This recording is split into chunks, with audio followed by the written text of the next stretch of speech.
আমার চ্যানেলটা লাইক করবেন, শেয়ার করবেন, সাবস্ক্রাইব করবেন, বেল আইকনটা প্রেস করবেন।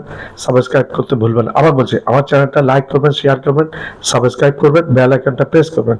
সাবস্ক্রাইব করবেন, সাবস্ক্রাইব করবেন, সাবস্ক্রাইব করবেন, সাবস্ক্রাইব করতে ভুলবেন না। আসসালামু আলাইকুম। শুভেচ্ছা নেবেন দর্শক। একটু আগে জুমার নামাজ পড়ে আসলাম এবং আপনাদের সামনে দুটি কথা বলার জন্য একটু বসলাম।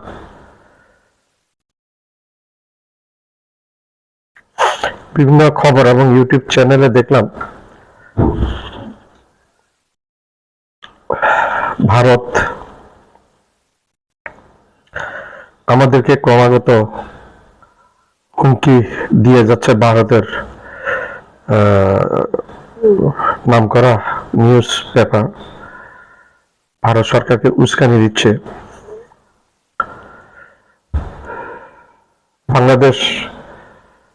বাংলাদেশে বর্তমানে ইউনূস সরকার আছে। ইউনূস সাহেব চেষ্টা করছে। বাংলাদেশে সামরিক দিক দিয়ে বাংলাদেশ একদম দুর্বল হয়েছিল বিগত 16 বছর শেখ হাসিনার সময়। কোন সামরিক বস্তু, কোন সামরিক সামগ্রী কিনে নেই ভারতের কথা শুনে। ভারতের কথা শুনে কোন সামরিক বস্তু কিনে নেই ইউনূস সরকার, হাসিনা সরকার। তো ইউনূস সরকার ক্ষমতা আসার পরে উনি দেখলেন যে বাংলাদেশ একেবারে সামরিক দিক দিয়ে দুর্বল হয়ে আছে, যার কারণে উনি পদক্ষেপ নিলেন যে সাময়িকভাবে বাংলাদেশকে স্থিতিশীলতা আনতে হবে এবং শক্তিশালী করে নিতে হবে নিজের প্রতিরক্ষার জন্য। শুধু নিজের প্রতিরক্ষার জন্য, অন্য কারো দেশে আক্রমণ করার জন্য নয়। আবার বলছি, শুধু নিজের প্রতিরক্ষার জন্য, অন্য কোনো দেশকে আক্রমণ করার জন্য নয়। ভারতের নিউজ পেপারটি যেভাবে উস্কানি দিয়ে গেছে যে এখন ইউনূস সরকার তুরস্কের সাথে সামরিক চুক্তি করছে অস্ত্র কেনার ব্যাপারে। অলরেডি সামান্য কিছু ড্রোনও পেয়েছে এবং তুরস্ক সম্ভবত বাংলাদেশে একটি মিসাইল ফ্যাক্টরি বসাবে এবং সামরিক কারখানা বাংলাদেশে স্থাপন করবে। সেটাতে বাংলাদেশেরও লাভ হবে, বাংলাদেশের শ্রমজীবী মানুষ সেখানে চাকরি পাবে এবং এই অস্ত্র কারখানা বাংলাদেশের যেহেতু শ্রম বাজারের দাম কম, শ্রমিকের দাম কম, তাই এই পদক্ষেপটি তুরস্ক সরকার নিয়েছেন, সিদ্ধান্ত নিয়েছেন। এখানে বানালে সেই অস্ত্র তুরস্ক যাবে, তুরস্ক নিয়ে যাবে এখান থেকে অস্ত্র, আর এখান থেকে তৈরি অস্ত্র বাংলাদেশেও ব্যবহার করতে পারবে এবং বিক্রিও করতে পারবে। একটা অস্ত্রের একটা ব্যবসা বাংলাদেশ পাবে। বাংলাদেশ যেমন এখন ফরেন রেমিটেন্সের উপর নির্ভর করছে এবং গার্মেন্টস এক্সপোর্টের উপর নির্ভর করছে, তখন অন্যান্য এক্সপোর্টের মধ্যে তখন অস্ত্রের এক্সপোর্টও বাংলাদেশ করতে পারবে এবং বিশাল এক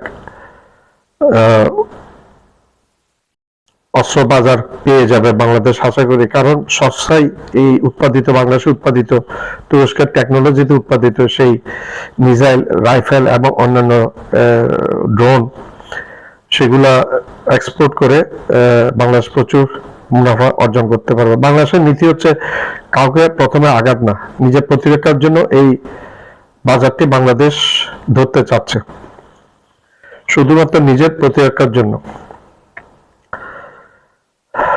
আমাদের প্রিয় নবী হযরত মুহাম্মদ মুস্তাফা সাল্লাল্লাহু আলাইহি ওয়াসাল্লাম, ওনার একটা নীতি ছিল, উনি নিজের থেকে কখনো অ্যাগ্রেসিভ হননি, নিজের থেকে কখনো আক্রমণ করেননি কাউকে। ওনার উপর যখন যুদ্ধ চাপিয়ে দিয়েছে তখন প্রতিহত করার জন্য, নিজেদের সুরক্ষার জন্য, নিজেদের প্রতিহত করার জন্য যুদ্ধে লিপ্ত হয়েছেন।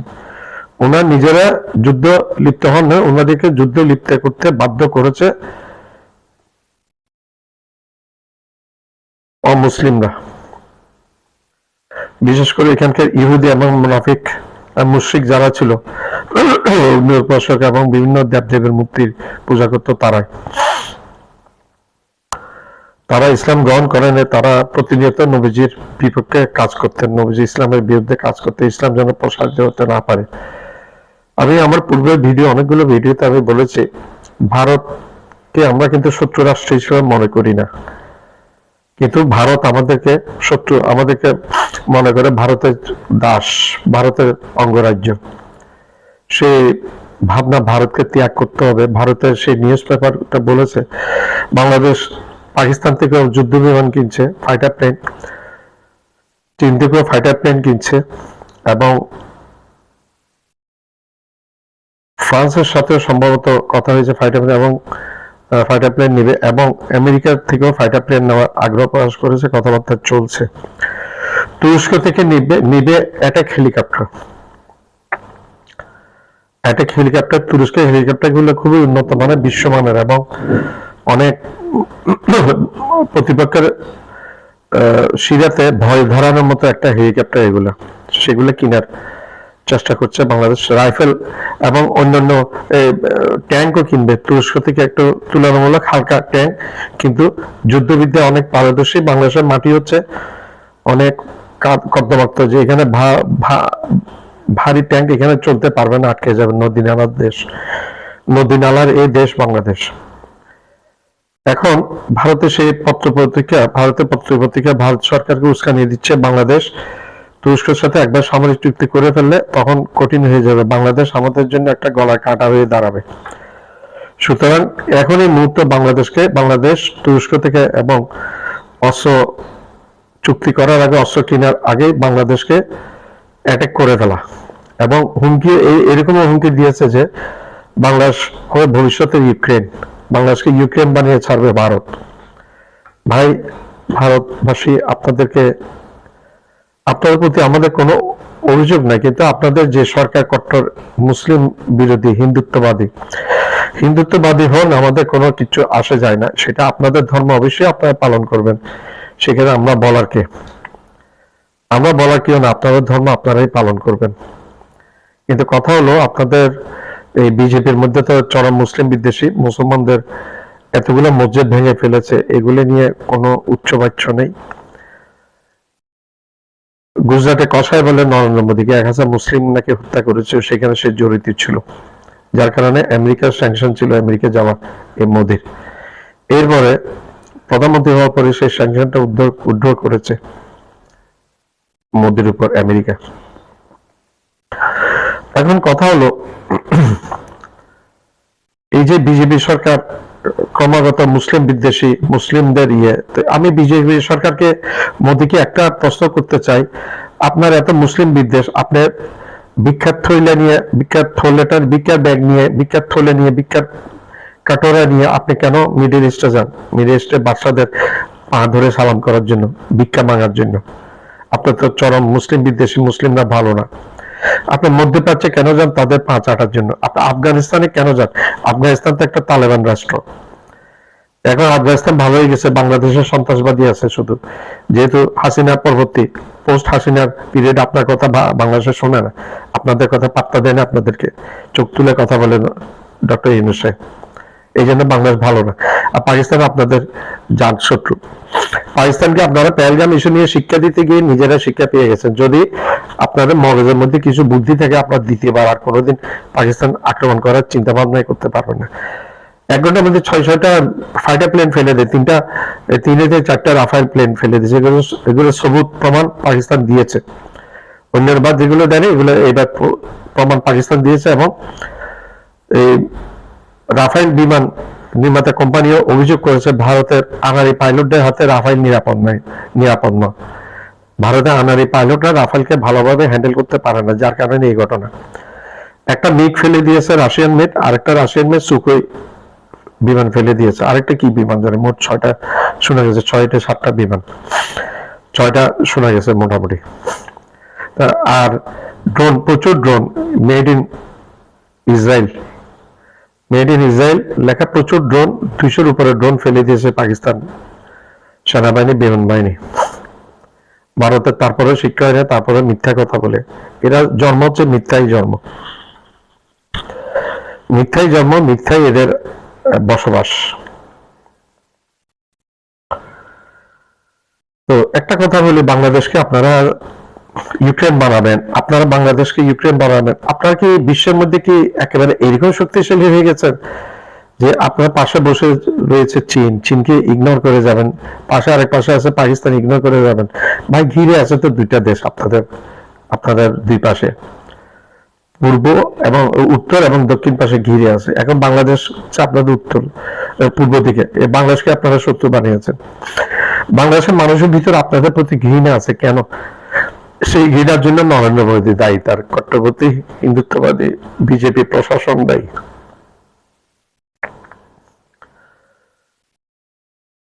একটা জাতকে কি আপনারা ধ্বংস করে দিতে পারবেন? Never ever. এটা আল্লাহর সৃষ্টি জাত। ইসলাম একটা সত্য ধর্ম, ইসলাম সর্বশ্রেষ্ঠ ধর্ম। এই ধর্মকে আল্লাহ স্বীকৃতি দিয়েছে কোরআনে একটা আয়াতে আল্লাহ নিজে স্বীকৃতি দিয়েছে, আজ থেকে আমি আমার মনোনীত ধর্ম সম্পন্ন করলাম। বিদায় হজের ভাষণে যে আয়াতটা নাজিল হয়েছিল নবীজির উপর, আল্লাহ নিজে স্বীকৃতি দিয়ে দিয়েছে, আজ থেকে এটা পরিপূর্ণ হয়ে গেছে।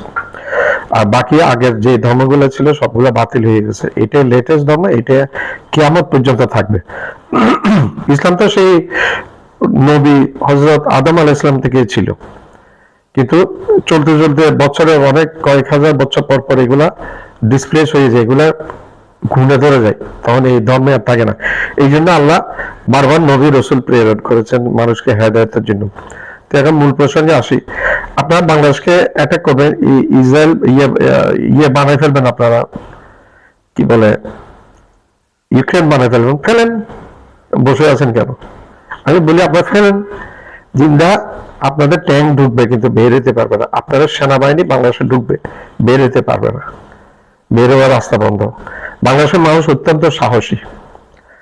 বাংলাদেশের 2 লাখের মতো বাংলাদেশের সেনাবাহিনী আছে, বিডিআর আছে, আনসার আছে, নৌবাহিনী, বিমান বাহিনী আছে। এছাড়া বাংলাদেশের 20 কোটি মানুষের দেশ, 20 কোটি মানুষের মধ্যে 15 কোটি মানুষ এই যুদ্ধে ঝাঁপিয়ে পড়বে, গেরিলা যুদ্ধ শুরু করে দিবে। 60 লাখ আছে বাংলাদেশের রিজার্ভ ফোর্স, যেটা বিশ্বের মধ্যে কোনো দেশে নেই, বিশ্বের মধ্যে সবচেয়ে বৃহত্তর। এই রিজার্ভ ফোর্স যুদ্ধ করতে নেমে যাবে, আপনারা সুন্দরভাবে ঢুকবেন, ডেড বডি হয়ে বের হবেন। এত সোজা না। हकीकत और ऐसे बच्चन, फालतू बच्चन और हकीकत में बहुत तफात है, एक ही नहीं है। বাস্তবতা এবং আজগুবি কথা এর মধ্যে অনেক পার্থক্য রয়েছে। আজগুবি কথা দিয়ে চলে না। আপনারা আক্রমণ করে দেখেন, আক্রমণ করলে বুঝতে পারবেন। আপনারা বাংলাদেশ আক্রমণ করবেন, সাথে সাথে আপনারা আক্রান্ত হবেন, কাশ্মীর নিয়ে নিবে পাকিস্তান, খালিস্তান শীঘ্র স্বাধীনতা ডিক্লেয়ার করবে পাকিস্তান এবং অন্যান্য মুসলমান দেশের সাহায্যে, মদদে। কাশ্মীর আপনাদের হাতছাড়া হয়ে যাবে, পাকিস্তানের কাছে চলে যাবে, পাঞ্জাব আপনাদের হাতছাড়া হয়ে যাবে। পশ্চিমবাংলাতে অলরেডি বাংলাদেশের সাথে থাকার জন্য ইচ্ছা ব্যক্ত করেছে, আর 7 সিস্টার আপনাদের সাথে থাকতে চাই না। আপনারা এই পর্যন্ত তাদেরকে নিংড়ে চুষে তাদের রসগুলা সব খেয়ে ফেলেছে, বিনিময়ে কিছু দেন নাই, তারা সেটা বুঝতে পারে। এই জন্য তারা 7টা স্টেটে, almost all state, they are interested to join with Bangladesh. বাংলাদেশের সাথে 7টা স্টেট জয়েন করতে চায়, আর না জয়েন না করলে না করবে, স্বাধীনতা ডিক্লেয়ার করবে, স্বাধীন হয়ে যাবে। চিকেন নেক দখল করে নেবে চীন, চিকেন নেকটা চীন দখল করে 7 স্টেটকে আলাদা করে দিবে। এদিকে লাদাখের বাকি যে অংশ, সেই অংশটা দখল করে নিবে চীন, মণিপুরটা দখল করে নিবে চীন। আপনাকে মনে করেন আপনারা এই সমস্ত হুমকি ধমকি দিয়ে বাংলাদেশে অ্যাটাক করে আপনারা পার পেয়ে যাবেন? Never ever, never ever. পাকিস্তানকে কিছু হুমকি ধমকি দেন, চীনের দিকে তো ফিরে তাকান না ভয়। হ্যাঁ, আমেরিকা ট্রাম্পে যে লাথি মোদির পাছায় দিয়েছে, মোদির গালে যে লাথি দিয়েছে, সে লাথি খেয়ে বৈরী চীনের কাছে গিয়েছে ভিক্ষার জন্য। তার এই চাওয়ালা গরু মুখ খাওয়া মোদির মধ্যে কোনো নীতি নেই, কিচ্ছু নেই, একেবারে একটা ফালতু একটা মানুষ। ভারতের জন্য দুর্ভাগ্য, ভারতের ইতিহাসে ভারত এই ধরনের একটা বাজে, একটা অশিক্ষিত মূর্খ চাওয়ালা প্রধানমন্ত্রী পেয়েছে। অশিক্ষিত মূর্খ একটা চান্ডাল, একটা স্বরাষ্ট্রমন্ত্রী অমিত শাহের মতো মানুষ পেয়েছে, যে কিনা প্রতিবেশী একটা দেশের মানুষকে হুমকিতে লটকিয়ে মারার। ভাষাগুলো শুনেন তাদের। তারপর হচ্ছে আরেকটা চান্ডাল মুখ্যমন্ত্রী, যাকে বুলডোজার মন্ত্রী বলে, বুলডোজার মুখ্যমন্ত্রী। তার কাজ হচ্ছে মুসলমানদের কবরস্থান ভাঙা, মাজার ভাঙা, মসজিদ ভাঙা, মুসলমানদের বাড়িঘর ভাঙা, আর কোনো কাজ নাই তার। একটা যোগী বলে, যোগীদের প্রকৃত যোগীদের অবস্থা কি আর তার অবস্থা কি? একেবারে একটা ফালতু রাষ্ট্র হয়ে গেছে ভারত। প্রজাতন্ত্র ভারত বলে, আসলে এখানে গণতন্ত্র বলে কিছু নেই, স্বৈর শাসক আছে এখানে, নরেন্দ্র মোদীর মতো, চাওয়ালার মতো। তা আমি বলি আক্রমণ করে বসো বাংলাদেশকে, তারপর बुझবে কত ধানে কত চাল। नॉट इजी, इतना आसान नहीं है बांग्लादेश को अटैक करके पार पाए जाओगे तुम, कामयाब होगा नहीं। तुम्हारा इसके अंदर, बांग्लादेश के अटैक के अंदर तुम्हारा भारत, अखंड भारत खंडन होने के लिए, टुकड़ा होने के लिए टुकड़ा होते जाएगा। इतना आसान नहीं है तुमको, जो मुंह में बोल रहा है ये न्यूज़पेपर लिख सकता, हकीकत में नहीं होता। ये जो बांग्लादेश का जो आदमी है, इन लोग बहुत सीना, इन लोगों का ये कलीजा जो है, हार्ट इतना बड़ा बड़ा हार्ट, नहीं डरता, अल्लाह को डरता है खाली।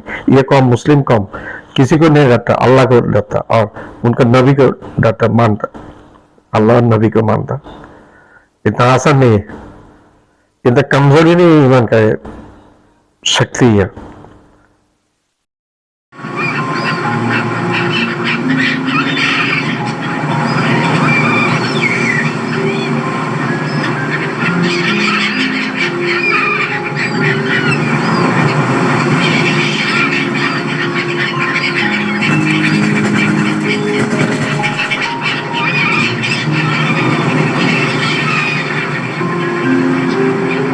আমার চ্যানেলটা লাইক করবেন, শেয়ার করবেন, সাবস্ক্রাইব করবেন, বেল আইকনটা প্রেস করবেন। আবার বলছি, আমার চ্যানেলটা লাইক করবেন, শেয়ার করবেন, সাবস্ক্রাইব করবেন, বেল আইকনটা প্রেস করবেন। সাবস্ক্রাইব করতে ভুলবেন না।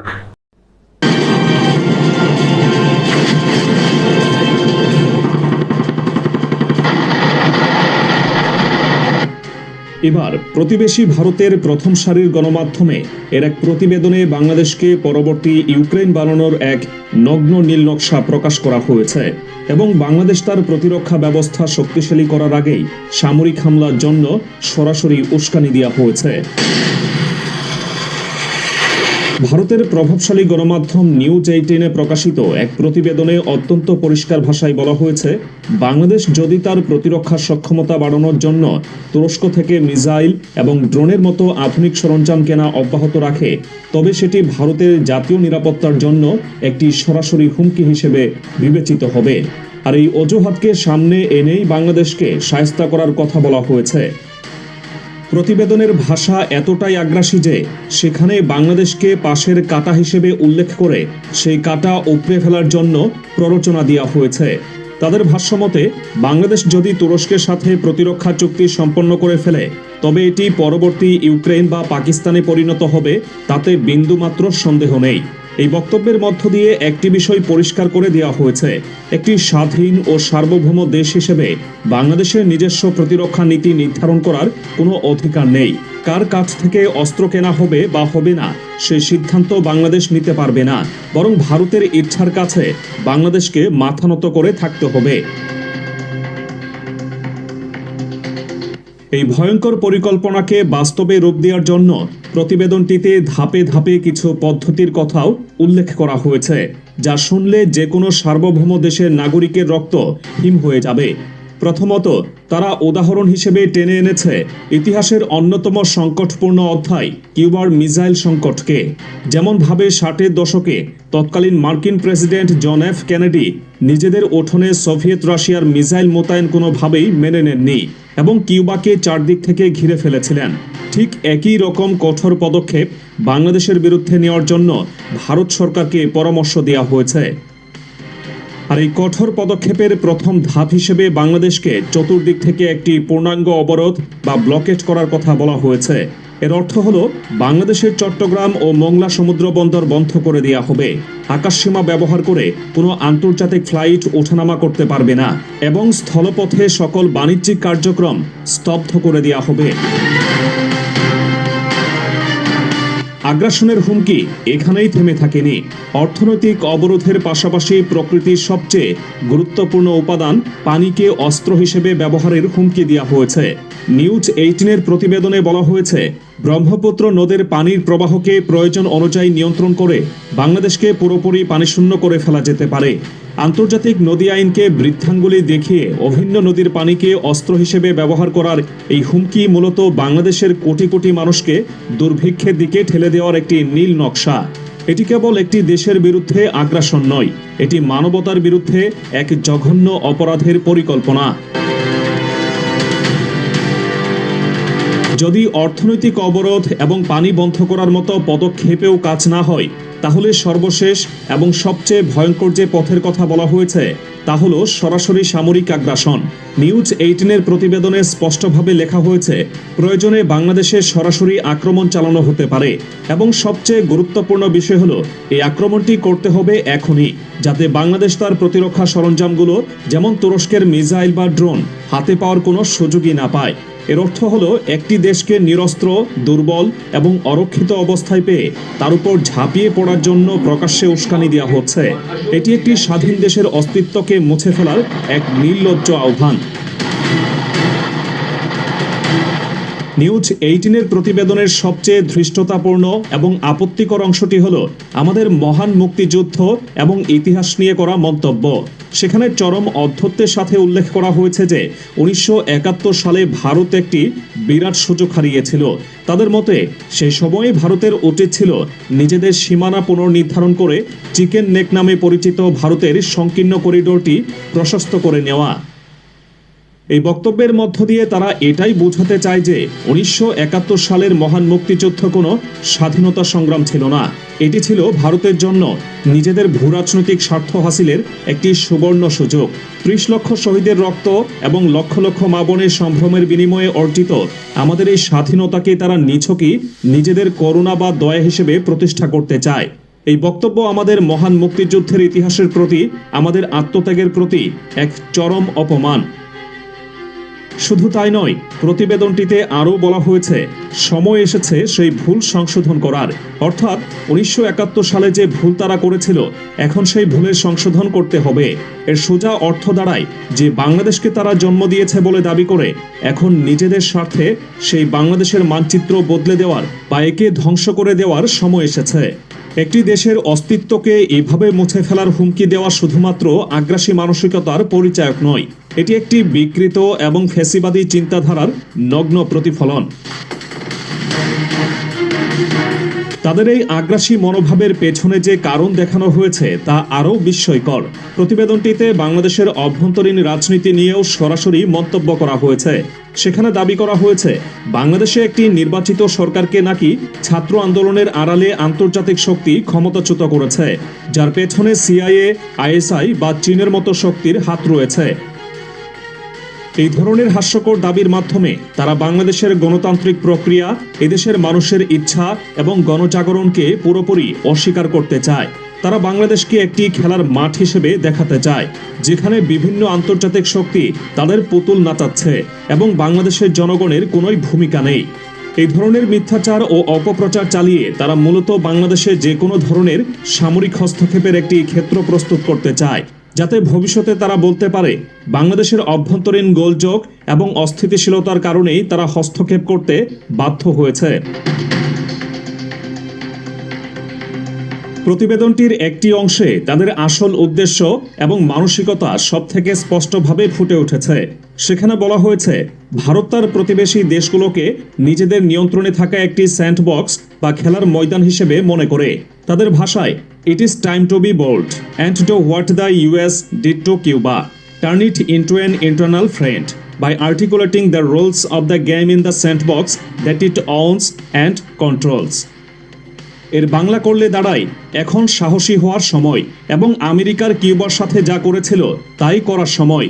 একে চিরস্থায়ী বন্ধুতে পরিণত করুন, নিজেদের মালিকানাধীন এবং নিয়ন্ত্রিত খেলার মাঠের নিয়মকানুনগুলো নির্ধারণ করে দেওয়ার মাধ্যমে।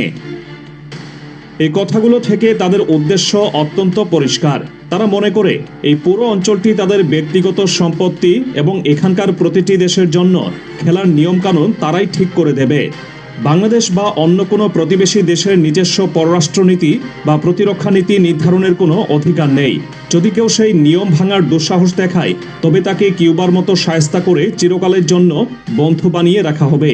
এই বন্ধুত্ব যে আসলে দাসত্বেরই নামান্তর, তা বুঝতে অসুবিধা হওয়ার কথা নয়। যে দেশের সাথে বাংলাদেশ সবসময় বন্ধুত্বপূর্ণ কূটনৈতিক সম্পর্ক বজায় রাখতে চেয়েছে এবং রাখছে, সেই দেশের মূলধারার গণমাধ্যমে যখন এমন ভাষায় হুমকি দেওয়া হয়, তখন চুপ করে থাকার কোনো সুযোগ থাকে না। এটিকে কোনো বিচ্ছিন্ন ঘটনা বা একজন সাংবাদিকের ব্যক্তিগত মতামত বলে উড়িয়ে দেওয়া যায় না। এটি একটি সুচিন্তিত উস্কানি, যা দুটো দেশের মধ্যে স্থায়ী অবিশ্বাস এবং শত্রুতা তৈরি করার জন্য যথেষ্ট। যখন একটি দেশের প্রভাবশালী গণমাধ্যম তার প্রতিবেশী একটি সার্বভৌম দেশকে আক্রমণ করার, তার মানচিত্র বদলে দেওয়ার এবং তার জনগণকে পানি ছাড়া হত্যা করার কথা প্রকাশ্যে প্রচার করে, তখন তাকে হালকাভাবে নেওয়ার কোনো অবকাশ থাকে না। এটি সরাসরি বাংলাদেশের অস্তিত্বের প্রতি এক বিরাট হুমকি। এই পরিস্থিতিতে আমাদের দেশের সব রাজনৈতিক দল, সুশীল সমাজ এবং সাধারণ জনগণের এক হওয়ার কোনো বিকল্প নেই।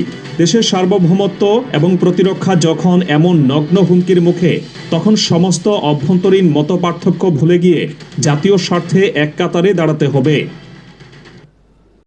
আমার চ্যানেলটা লাইক করবেন, সাবস্ক্রাইব করবেন, শেয়ার করবেন, বেল আইকনটা প্রেস করবেন। সাবস্ক্রাইব করতে ভুলবেন না। দিক দিয়ে শক্তিশালী হোক, এটা ভারত কখনোই চায় না, এবং না চাওয়ার কারণও আছে। শুধু ভারত একা না, পৃথিবীর সকল পরাশক্তিগুলো চায় তার পাশের দেশগুলোতে দুর্বল থাকে এবং তাকে হুজুর হুজুর করে, যেটা গত 15 বছর ধরে বাংলাদেশ অলরেডি করে আসছিল। কিন্তু যখনই সেবা দাসীটা তাদের দেশে পালিয়ে গিয়েছে, তখনই বাংলাদেশ চেষ্টা করতেছে ঘুরে দাঁড়ানোর। চীনের সঙ্গে চুক্তি, পাকিস্তানের সঙ্গে বিভিন্ন সমঝোতা স্মারক এবং তুরস্কের সঙ্গে একটা প্রতিরক্ষা চুক্তির কাজ চলতেছে, এবং সেই অনুযায়ী তুরস্ক থেকে অনেক সামরিক সরঞ্জাম, তারপরে ড্রোন এবং বিমান প্রতিরক্ষা ব্যবস্থা ইত্যাদি সংগ্রহ করতেছে। এবং খুব শীঘ্রই নারায়ণগঞ্জে একটি অস্ত্র কারখানা স্থাপন করবে তুরস্ক, এবং সেখান থেকে বাংলাদেশও সেই অস্ত্র নিতে পারবে এবং তুরস্ক সেখান থেকে উৎপাদিত অস্ত্র তাদের দেশে নিয়ে যাবে। যেহেতু বাংলাদেশের শ্রম একটু সস্তা তুরস্কের থেকে, এটা তুরস্ক এই সুযোগটা কাজে লাগায়।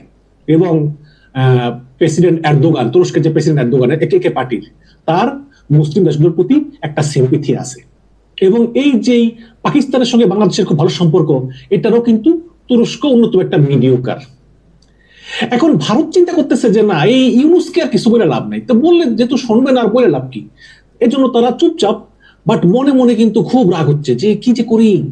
এবং আমি এই দেখলাম যে এটা নিয়ে একটা সম্পাদকই লিখেছে, দ্য উইক পত্রিকা ভারতের।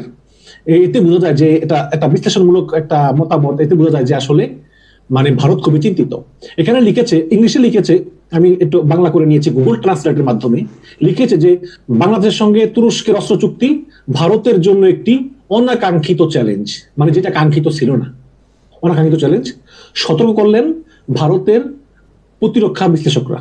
বিশ্লেষকদের মতে তুরস্কের সাথে একটি যুগান্তকারী প্রতিরক্ষা চুক্তি, যার ফলে তারা বাংলাদেশের কাছে সুপার দূরপাল্লার বিমান প্রতিরক্ষা ব্যবস্থা বিক্রি করবে, এবং এটাই ভারতের জন্য একটি কৌশলগত মাথা ব্যথার কারণ হয়ে দাঁড়াবে খুব শীঘ্রই। তারা ভারতকে সতর্ক করেছেন। এবং এই প্রতিরক্ষা চুক্তি অনুসারে Bangladesh super air defence system ব্যবস্থা অর্জন করবে, এবং সম্ভাব্যভাবেই বাংলাদেশ বিভিন্ন যুদ্ধে তুরস্কের তৈরি শক্তিশালী ড্রোনও ব্যবহার করবে। যদিও এই সিদ্ধান্ত বাংলাদেশ তার বিশাল প্রতিবেশী ভারত এবং চীন থেকে দূরে সরে যাওয়ারই দৃঢ় সংকল্পের প্রতিফলন, এবং তুরস্কের জন্য এই চুক্তিটি সম্পূর্ণরূপে শক্তি প্রদর্শনের বিষয়। মানে বলতেছে যে ইউনুস এখন ভারতকে উপেক্ষা করতেছে, চীনকে উপেক্ষা করতেছে, করে তারা তুরস্কের দিকে ভিড়ে গিয়েছে। কিন্তু আমার মনে হয় যে চীন কিন্তু অতটা চিন্তিত না, চীন বরঞ্চ এতে খুশি। কারণ আমরা তুরস্কের থেকে ড্রোন কিনতেছি, এয়ার ডিফেন্স সিস্টেম কিনতেছি, এতে কিন্তু চীন কিন্তু অতটা বিরক্ত না আমার মনে হয়, বা চীন মোটেও বিরক্ত না, যতটা না ভারতের মাথা ব্যথা। চীন তার কিছুই নেই, চীন এগুলো ক্যারি করে না। কিন্তু এখানে লিখেছে যে ভারত এবং চীন থেকে সরে গিয়েছে, চীন থেকে সরে যায়নি, ভারত থেকে সরে গিয়েছে। বাংলাদেশি বিশ্লেষক এবং ঢাকার ড্যাফোডিল ইন্টারন্যাশনাল ইউনিভার্সিটির একজন ভিজিটিং স্কলার নাম শুনি নাই, মোহাম্মদ ওবায়দুল্লাহ, তিনি দাবি করেছেন যে চুক্তি স্বাক্ষরের যে সিদ্ধান্ত নিয়েছে তুরস্ক, এটা ভারতের জন্য একটি নতুন এবং অবাঞ্ছিত কৌশলগত মাথা ব্যথার কারণ। এশিয়া টাইমসে প্রকাশিত একটি নিবন্ধে তো ওবায়দুল্লাহ দাবি করেছেন যে এই যে নারায়ণগঞ্জে, এখানে যদি তুরস্ক একটা অস্ত্র কারখানা স্থাপন করে, তাহলে মিয়ানমারের যেমন গৃহযুদ্ধ চলছে, তাহলে এই মিয়ানমারের অনেক বিচ্ছিন্নতাবাদীরা তারা সীমান্ত পেরিয়ে নারায়ণগঞ্জে এসে তারা তুরস্কের যে কারখানা, সে কারখানা থেকে অস্ত্র কিনে নিতে পারবে। আবার এমনও হতে পারে যে ভারতীয় যে বিচ্ছিন্নতাবাদী, তারা ভারতের বিভিন্ন প্রদেশে যুদ্ধ করতেছেন, তারাও হয়তো বর্ডার পেরিয়ে এখান থেকে অস্ত্র কিনতে পারে। এবং তুরস্কের বিভিন্ন মিডিয়া তারাও কিন্তু এই পদক্ষেপের অত্যন্ত প্রশংসা করেছে এবং তারা বলেছে যে এর ফলে ভারত একদম কোণঠাসা হয়ে পড়বে। এবং আরো বলেছে যে বাংলাদেশ চুক্তি করেছে তুরস্কের ডিফেন্স সিস্টেম কিনবে, including Bayraktar TB2 armed UAVs, TRG-300 missile system, Cobra 11 armoured vehicle, এগুলো কিনবে। আরেকটি তুর্কি সংবাদ মাধ্যম এটিকে বাংলাদেশের যে সমস্যা বর্তমানে, এটার নিখুঁত সমাধান বলে অভিহিত করেছে। তুরস্কের সংবাদ মাধ্যম বলেছে যে বাংলাদেশকে এখন থেকে ভারত ভয় পাবে এবং এই কারণেই আমরা বাংলাদেশকে বেশি বেশি করে অস্ত্র দিচ্ছি এবং বাংলাদেশের যে সমস্যা আছে বর্তমানে, এটাই একমাত্র সমাধান। TR হাবার নামে একটি চ্যানেলে প্রকাশিত একটি প্রতিবেদনে বলা হয় যে মাঝারি পাল্লার হাসির ও প্লাস এবং দীর্ঘ পাল্লার সুপার সিস্টেমের সংমিশ্রণে কেবল যে শূন্যস্থান পূরণ করে তা নয়, বরং এটা থেকেই বাংলাদেশ একটি আধুনিক সমন্বিত এয়ার ডিফেন্স সিস্টেম তৈরির সঙ্গে জড়িত হয়ে পড়ল। এবং নিরপেক্ষ অবস্থানের অধিকারী শক্তিশালী যে ন্যাটো, যে ইউরোপের যেই একটা সামরিক চুক্তির আন্ডারে যে দেশগুলো, ইংল্যান্ড, তারপরে ফ্রান্স, এইসব সরকারে, এখানে কিন্তু তুরস্ক এই ন্যাটোর পার্ট। তো যেহেতু তুরস্ক ন্যাটো সদস্য, সেহেতু তুরস্ক শক্তিশালী দেশ, কোনো সন্দেহ নেই সামরিক দিক দিয়ে। কাজেই এই তুরস্কর সঙ্গে বাংলাদেশের যে একটা চুক্তি হয়েছে, সামরিক চুক্তি, এতে বাংলাদেশ সামরিক দিক দিয়ে অনন্য শক্তিশালী হবে, এতে কোনো সন্দেহ নাই। এবং এটা একটা স্পষ্ট বার্তা দেয় ভারতকে যে বাংলাদেশ ভারত সহ আর কারো নিয়ন্ত্রণে থাকবে না, বাংলাদেশ নিজেই নিজের শক্তিমত্তা অর্জন করবে। এবং ভারত বলতেছে, ভারতীয় পত্রিকা, যে এটা আসলে বাংলাদেশকে আসলে অস্ত্র দিয়ে তুরস্ক ভারতের উপর একটা প্রতিশোধ নিল। এবং তুরস্কের এই চেষ্টা কিন্তু এটাই প্রথম নয়। এর আগে তুরস্কের রক্ষণশীল মিডিয়া ওয়েবসাইট ইয়েনিয়াকিতেও প্রকাশিত একটি সংবাদে বলা হয় যে ভারত এবং ইসরায়েল তুরস্ক পাকিস্তানের বিরুদ্ধে এই অঞ্চলে নীরব কিন্তু গভীর অভ্যুত্থানে জড়িত, কিন্তু সেটা আমরা হতে দেব না। আপনারা জানেন যে ভারত পাকিস্তান যখন যুদ্ধ হয়, কিছুদিন আগে পেহেলগামে যে সন্ত্রাসী হামলা হয়েছিল, তারপর সে সময় পৃথিবীর সকল দেশগুলো মোটামুটি মানে তারা নিরপেক্ষ ছিল, বাংলাদেশ সহ। কিন্তু ইসরায়েল সরাসরি ভারতকে সমর্থন করেছে এবং তুরস্ক সরাসরি পাকিস্তানকে সমর্থন করেছে। এরদোগান বলেছে পাকিস্তান আমার ভাই। তো এরপর থেকেই আর কি ভারতের অনবরত নিষেধাজ্ঞা, আর ভারত বলে আমরা যাবো না, আমাদের পর্যটক যাবে না, তুরস্ককে এক ঘরে করে ফেলবো। আরে ভাই, তুরস্কের অর্থনীতি তো এত ছোট না, আমি গিয়েছি, বিশাল বড় দেশ, বিশাল শক্তিশালী, 2বার গেছি আমি। তো এখন সেই তুরস্ক বাংলাদেশকে যথাসম্ভব সামরিক সহায়তা দিচ্ছে এবং তুর্কি মিডিয়া বলতেছে যে বাংলাদেশের যে সমস্যা, সেই সমস্যার একমাত্র সমাধান হচ্ছে বাংলাদেশকে সামরিক দিক দিয়ে শক্তিশালী করা। তাহলে বাংলাদেশের যে শত্রু দেশ বলতে কাকে বলেছে আপনারা বোঝেন, আমি বলবো না, এই শত্রু দেশ বাংলাদেশকে আক্রমণ করার ক্ষেত্রে দ্বিতীয়বার ভাববে। তো এই হচ্ছে কি অবস্থা এখন। এই নতুন যে নিউজ, সেই নিউজ অনুযায়ী যে বাংলাদেশ, এই দা উইক পত্রিকাটা হচ্ছে ভারতের, তারা এই কলামটা লিখেছে 21শে অক্টোবর, আজকে হচ্ছে 23শে অক্টোবর, 2 দিন আগে। এখানে লিখেছে যে সংবাদ মাধ্যমের প্রথম দিন লিখেছে, a landmark defence deal by Turkey which will see it sell the super long range air defence system to Bangladesh will be a strategic headache for India. এই আর কি দর্শক, আমার চ্যানেলটা লাইক করবেন, শেয়ার করবেন, সাবস্ক্রাইব করবেন, বেল আইকনটা প্রেস করবেন।